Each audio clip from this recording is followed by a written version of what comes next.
ಇವತ್ತು ಕಜ್ಜಾಯ ಮಾಡೋದನ್ನು ತೋರಿಸ್ತಾ ಇದ್ದೀನಿ ಲೈವ್ ಆಗಿ. ಒಂದೇನೆಂದರೆ ಮೇಡ್ಗಳು ಬಂದಿಲ್ಲ.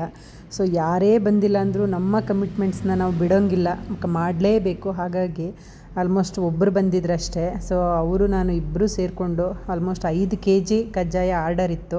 ಹಾಗಾಗಿ ಅಷ್ಟೂ ನಾನೇ ಪ್ರಿಪೇರ್ ಮಾಡಿದೆ. ನೋಡಿ, ಇದು ತುಂಬ ಸಿಂಪಲ್ಲಾಗಿ, ಯಾಕೆಂದರೆ ಇದು ನಾವು ಆಲ್ಮೋಸ್ಟ್ ಈ ಥರ ಬಿಡೋದನ್ನು ನಾವು ಚಿಕ್ಕ ವಯಸ್ಸಲ್ಲೇ ಕಲ್ತಿದ್ದು. ಯಾಕೆಂದರೆ ನಮ್ಮ ಊರ ಕಡೆ ತುಂಬ ಮಾಡ್ತಾರೆ ಕಜ್ಜಾಯ. ಸರ್ ಈ ಮೆಥಡಲ್ಲೇ ನಾವು ಜಾಸ್ತಿ ಮಾಡೋದ್ರಿಂದ ನಂಗೆ ತುಂಬ ಅಭ್ಯಾಸ ಆಗಿಬಿಟ್ಟಿದೆ. ಆಲ್ಮೋಸ್ಟ್ ಒಂದು 5 kgನ ನಾವು ಒಂದು 1.5-2 ಅವರ್ಸಲ್ಲಿ ಮಾಡ್ತೀನಿ ಅಂತ ಅನಿಸುತ್ತೆ. ಹಾಗಾಗಿ ಸೊ ಅಷ್ಟು ಬೇಗ ಪ್ರಿಪ್ರೇಷನ್ ಮಾಡಿರೋದು. ಯಾರಿಗಾದರೂ ಒಂದು ಒಳ್ಳೆ ಗಿಫ್ಟ್ ಇದು. ಆ್ಯಕ್ಚುಲಿ ಇದು ಯಾವುದೋ ಅವರು ಪೂಜೆಗೆ ತರಿಸ್ಕೊತಾ ಇರೋದು. ಸೊ ಒಂದು ಒಳ್ಳೆ ಥಾಟ್ಫುಲ್ ಗಿಫ್ಟ್ ಅಂತ ಅನಿಸುತ್ತೆ. ಯಾರಿಗಾದರೂ, ನಿಮಗೂ ಅಷ್ಟೇ, ಮನೇಲಿ ಯಾವುದಾದ್ರೂ ಪೂಜೆಗಳಿಗಿರ್ಬೋದು ಅಥವಾ ಏನೇ ಫಂಕ್ಷನಿಗಿರ್ಬೋದು, ಸೊ ಏನೇ ಯಾವುದಕ್ಕೆ ಬೇಕಾದ್ರೂ ಸಣ್ಣ ಪುಟ್ಟ ಫಂಕ್ಷನಿಗೆ ಮೆಸೇಜ್ ಅಂದರೆ ಒಂದು 3 to 4 days, ಒಂದು 5 days ಮುಂಚೆನೇ ಹೇಳಿ. ಯಾಕೆಂದರೆ ನಾನು ಪ್ಲ್ಯಾನ್ ಮಾಡಿಕೊಂಡು ಪ್ರಿಪೇರ್ ಮಾಡಿ ಕಳಿಸ್ಬೇಕಲ್ವ.